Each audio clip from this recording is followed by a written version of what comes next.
Hello, and welcome to the Creative Mindset Podcast. My name is Isolde Trachtenberg, and I am thrilled you're here. Today, I want to talk about something that is super important to your success. I'll just say it that way, to your fulfillment, to your living your best life, to your thinking through things, to solving problems creatively, to envisioning, imagining, and then acting, doing to make things happen.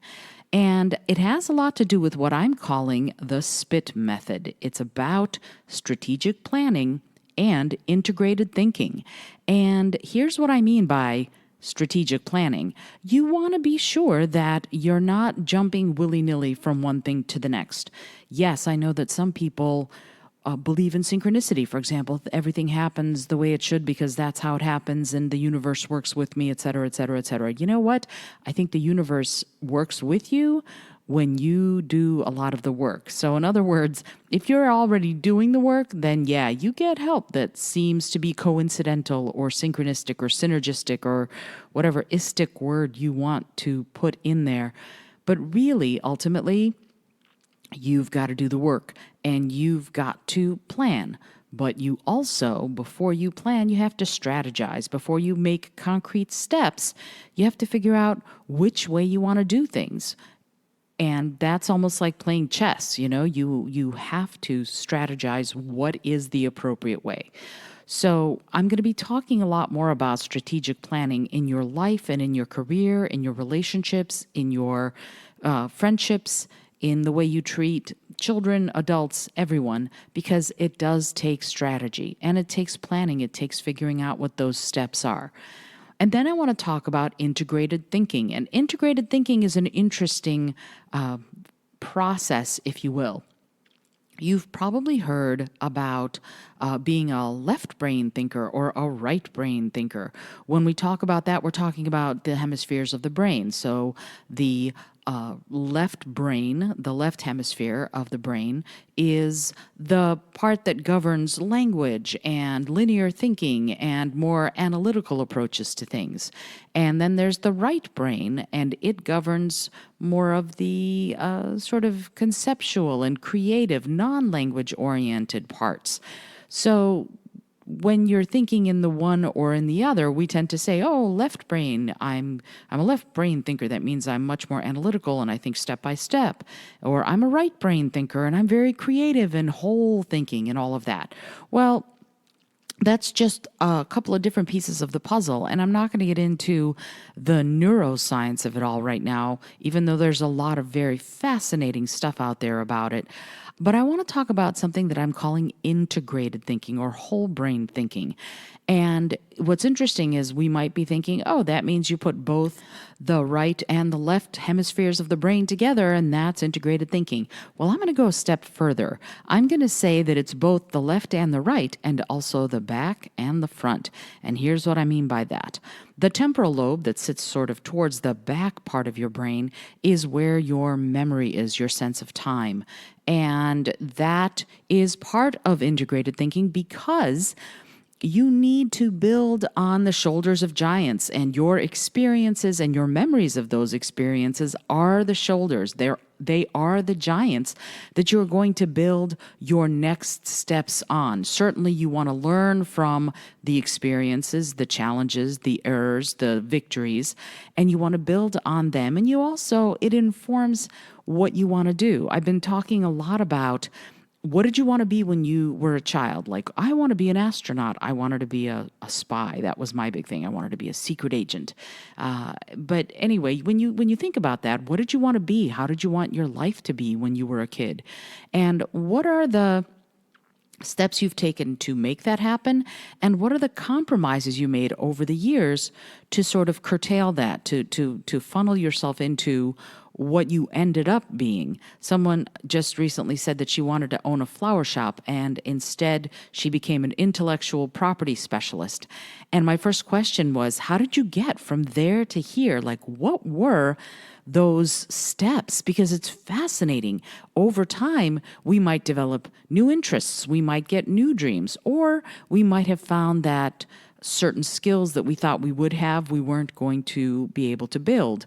Or we might have found that our talents actually lay elsewhere. Whatever that is, it's part of the building blocks of where you are today. That's that temporal area, part of the brain that helps you remember where you've been. And then, of course, there's the frontal lobe. And the frontal lobe is what they call the executive function lobe. That's the part of you that is going to see and make decisions based on what's coming up in front of you and take action. So it can't just be, oh, I'm an analytical thinker, or oh, I'm a conceptual thinker, or oh, I'm very, step by step, or oh, I'm very creative.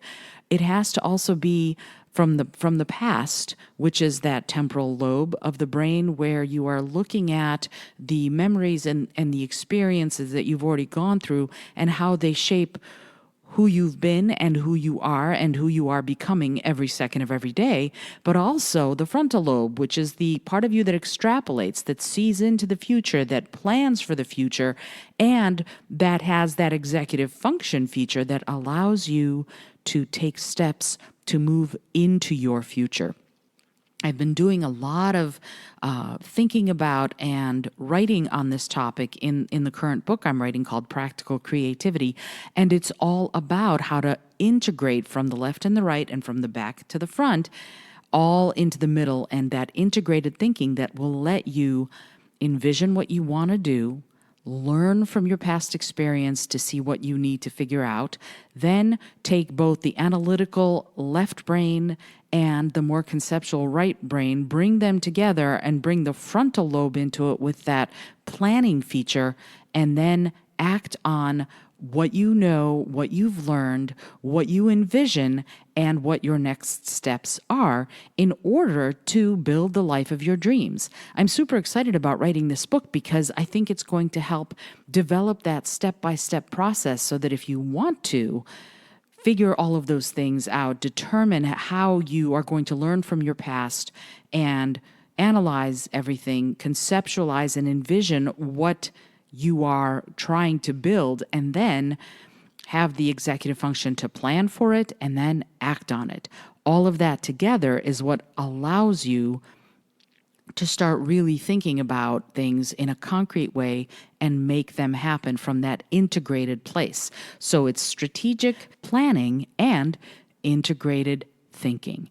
All of those together with the 4 parts of the brain that I'm talking about will let you make those choices and determine your path, and then make it work and make it happen.